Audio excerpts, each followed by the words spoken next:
हाय दोस्तों आपने बचपन में बहुत सारी मोरल स्टोरी सुनी होंगी, बहुत सारी बोध कथाएं सुनी होंगी, बहुत सारी मोटिवेशनल स्टोरी सुनी होंगी। तो दोस्तों हम बड़े होते होते उन कहानियों को थोड़ा सा भूल जाते हैं, लेकिन हमें वो कहानियां भूलनी नहीं चाहिए, उन्हें हमें बार बार याद करनी चाहिए, क्योंकि उन कहानियों से हम अपने लक्ष्य की ओर दोबारा बढ़ जाते हैं और हमें प्रेरणा मिलती है कि हमें ऐसे करना चाहिए, हमें ऐसे करना चाहिए। तो उन कहानियों में से एक कहानी मैं आज आपको एक सुनाने वाला हूँ। तो दोस्तों ये कहानी छोटे से गांव की, एक बूढ़ा इंसान मरने वाला होता है, उसका एक इकलौता बेटा होता है। उस बूढ़े इंसान के पास दो हीरे होते हैं, एक हीरा होता है कांच का और एक हीरा होता है असली हीरा जो बहुत ही कीमती होता है। पर वो अपने बेटे को ये बता के नहीं जाता कि इनमें से असली हीरा कौन सा है। वो कह के चला जाता है कि आज तक कोई पता नहीं लगा पाया है कि इनमें से असली हीरा कौन सा है, ये दोनों हीरे एक जैसे हैं। तो उसके बेटे को पता नहीं चल पाया कि इनमें से असली हीरा कौन सा है और वो बूढ़ा इंसान भगवान के पास चला गया। फिर उसके बेटे को एक आइडिया उसने पता है क्या किया, वो अलग अलग शहरों में, अलग अलग राज्यों में जाके राजा के सामने जाके उनके जो मंत्रीगण होते हैं, उनके जो पारखी होते हैं, उनको वे हीरे दिखाता। आज तक कोई उन्हें उन हीरो की परख कोई कर नहीं पाया।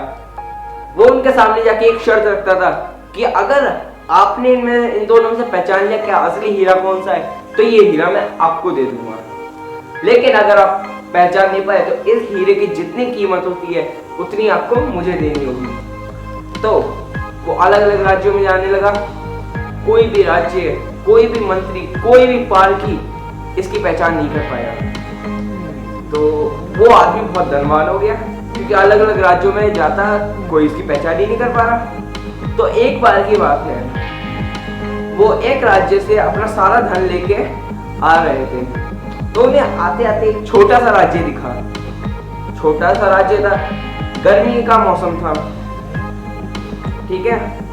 तो उन्होंने जो है अपना जो सभा है वो जंगल में ही लगा ली थी, अच्छी खासी धूप सेकने के लिए। तो उसने सोचा मैं एक प्रयास यहाँ पे भी करता हूँ, एक ट्राई यहाँ पे भी मारता हूँ, यहाँ पे भी जाके कहता हूँ, अगर नहीं पहचान पाए तो मुझे और धन मिल जाएगा। तो वो वहां चला गया, उन राजा के सामने उसने कहा, राजा जी आपको मैं एक शर्त देता हूँ, अगर आप इन दोनों हीरों में से एक पहचान लो तो ये हीरा आपका होगा, लेकिन अगर आप इन दोनों में से असली हीरे को नहीं पहचान पाए तो इस हीरे की जितनी कीमत होती है उतनी आपको मुझे देनी पड़ेगी। तो उस राजा ने अपने राज्य के सारे पालकों को, सारे जोरियों को, सारे मंत्रियों को लगा दिया इस काम पे। कोई पता नहीं लगा पाया। वो आदमी खुश हो गया कि देखो और धन मिलने वाला है। तभी पीछे से एक अंधा आता है, यस ब्लाइंड मैन। एक अंधा आता है और कहता है, राजा जी कृपया करके मैं भी एक बार प्रयास करूं, मैं भी एक बार ट्राई करूं। राजा जी ने सोचा कि मेरे राज्य की इज्जत का सवाल है, चलो एक बार इन्हें भी मौका देख लिया जाए। तो वो अंधा आदमी, वो ब्लाइंड मैन उन हीरो के पास गया, एक एक करके उन हीरो को उसने ऐसे करके छुआ और छूते ही तुरंत बता दिया ये वाला असली हीरा है। तो आदमी कहता है, हैं आपको कैसे पता चला? तो उसने कहा कि इतनी गर्मी में भी ये वाला हीरा ठंडा हुआ है, बल्कि दूसरा कांच वाला हीरा वो गर्म हो चुका है।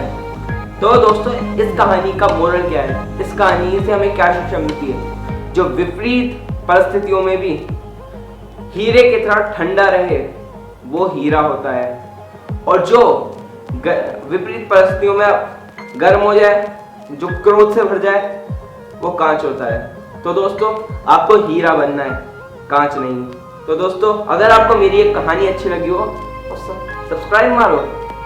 अगर आपको ये अच्छी लगी हो तो अपने दोस्तों को भी भेजो यार, उन्हें भी तो थोड़ी अच्छी लगने दो। और लाइक करना ना भूले, सब्सक्राइब करना ना भूले, शेयर करना ना भूले, फेसबुक, व्हाट्सएप, ट्विटर, सब जगह। तो दोस्तों थैंक यू वेरी मच, मिलते हैं अगली वीडियो में। Thank you so much. अब तो सब्सक्राइब कर।